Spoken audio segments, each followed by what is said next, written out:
Hi, and welcome to Reddit Files, where real stories cut deeper than fiction.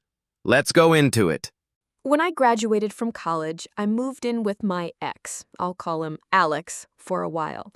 I had a terrible previous housing situation, and my family life was unhealthy. In hindsight, it was the best option I had. We were surprisingly good roommates. Plus, while I looked for my own place and full-time job, I could stay home and help out around the house. I'd cook and clean, and then at night we would get some beers or something. That was the symbiotic relationship. Alex hosted, and I helped out in every way I could.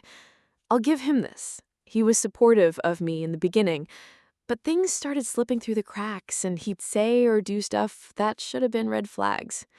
Alex would comment on my body, saying that I was gaining too much weight and that certain features of mine were too exaggerated.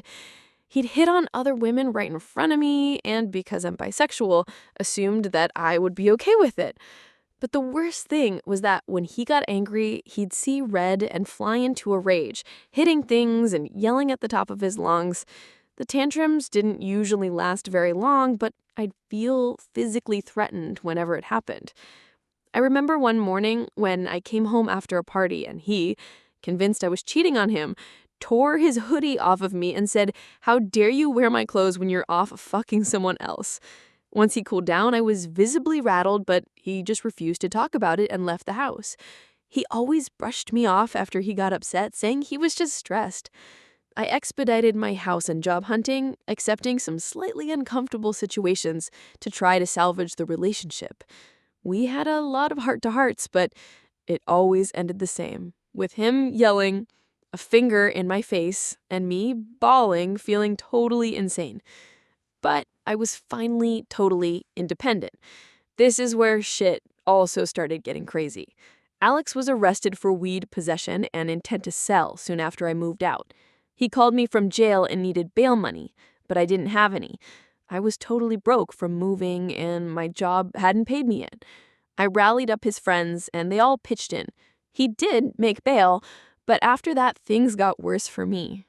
Once he was released on bail, he drove over to my house totally wasted and asked me to hide his bongs and pipes. But I didn't want to be dragged down in the legal case. I told him to leave it in his trunk so he wouldn't drive again. He started to come to my house drunk in the middle of the night and ask why I didn't love him and why I was abandoning him and not considering his feelings. He was always angry and constantly called me to see where I was. If I didn't get back to him soon enough, he'd try to track me down through my friends. It was obviously not a good situation. I realized I had to get the fuck out of there. So I broke up with him.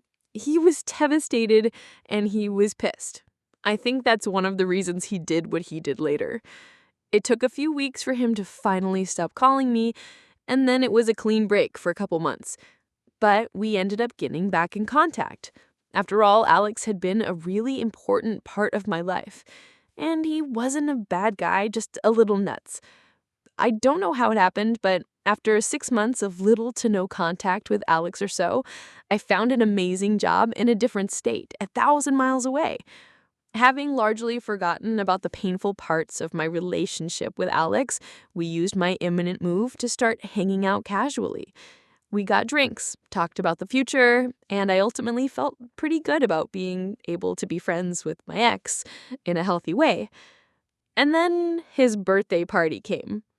I was leaving in a few days for the new job, so I figured I'd go out one more time for a last hurrah. He invited a dozen people or so to his house, and one of them was a pretty girl, a mutual friend. I'll call her Crystal. It's clear in hindsight that he was grooming us to have a threesome with him that night. He kept feeding us drinks, never letting us get to the bottom of the glass. Before I knew it, it was 4 a.m., and I was drowsy. I didn't know how I got into his bedroom, but there I was, petting the cat. She laid down on the bed and asked me if I wanted to have sex with her and Alex. I shook my head and became keenly aware that my eyesight was swimming and the room felt hazy. She left the room, told Alex I was clearly too tired, and he walked her out. I remember laying down because my chest felt heavy. How much did I have to drink? Alex came back into the room and pinned me onto the bed. I became more and more afraid when I realized that I couldn't fight him off. He raped me until I started crying too loudly, threatening to wake up his roommate, who, frankly, I'm shocked didn't come see what was going on. After Alex finally let me up, I got dressed and fled the house, calling a car to come pick me up. But Alex was right behind me. He made me cancel the trip and forced me into his car, saying that everything was fine. He was just playing rough, and besides, it was his birthday. The closer to my house we got, the more agitated he became. I asked him to pull over, but instead he sped up to 60 miles per hour in a 35. Once we got to my house, he'd pinned me against my door, screaming. Eventually, I managed to get inside my house, but I heard him kicking over my trash cans and my gate. I called some friends to get me, afraid for my physical safety. The fact that I actually made it home felt like a miracle. The whole thing was incredibly traumatic. I had no idea he was capable of actually hurting anyone, especially me. The next morning, after the assault, I woke up at my friend's house with 20 missed calls from Alex. My friends and I decided I should stay at their place until my moving date. I didn't want to call the police because I would be forced to recount my story over and over. I knew I would be gaslit again, and I had to leave town. Besides, he was already in legal trouble. I have a sentence as justice, but I didn't want to be the reason he was behind bars. He had texted me a lot along with those calls. Abusive things morphed into apologies and back into abuse. So I decided to do something that I'm grateful for to this day. I got him to admit to what happened with pertinent details. I did this by allowing him to apologize to me via text. He started gushing and didn't even bother to refute the facts. I recounted the entire evening, and he agreed that all of it happened. I had what I needed. If I did need to call the cops, if I felt threatened, if he ever reached out to me again, I had it in writing. Backed that shit up in a Dropbox account. I told him to leave me the hell alone or I'd call the police. I felt safer. That was supposed to be the end of it. Fast forward to last week. I moved far, far away, and I'm loving life, even though I still have nightmares and I've started to develop sleep paralysis. I'm okay. I got a text message from a friend out of the blue saying, "Hey, I have a friend who's dating Alex. Is there anything I should know?" My heart dropped into my stomach. What if he was abusive to his new girlfriend? Would it be my fault if something happened to her? Feeling a sense of responsibility, I told my friend what Alex had done and didn't mince words. The new girlfriend should get out of there. Alex called me a couple of days later, and when I didn't pick up the phone, he left a huge string of messages. He was livid that I inserted myself into his life. Meanly, he tried to change the story on me, which was pretty shocking on its own.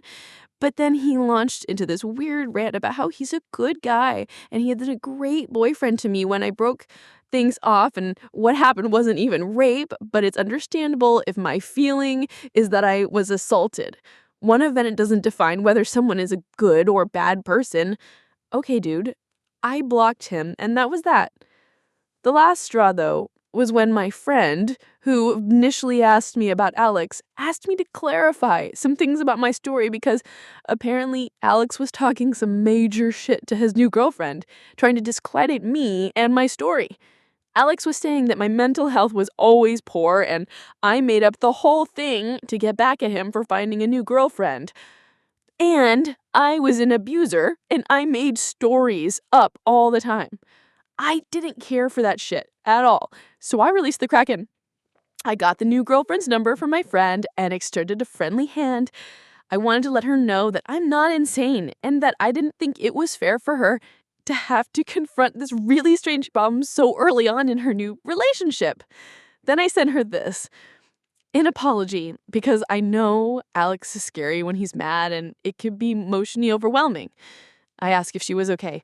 She said she was, so I continued. I gave her an important clarification on the mental illness thing. I'm bipolar, not paranoid. I know the difference between reality and fiction. It's true that it can uproot stability to have a mental illness, but I'm not prone to flights of fantasy, and I kept everything in writing just in case this happened. I showed her a text thread I sent to a friend on the night of the assault. Time-stamped clearly, it recounted all of the details of what happened that night in excruciating detail. That backed up the motherlode of proof, the admission of guilt from the rapist himself.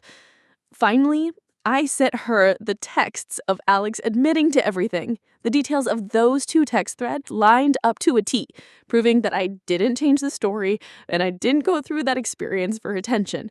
It was real, it was awful, and I was smart about keeping records. Not crazy, not a liar, and about to ruin this asshole's life.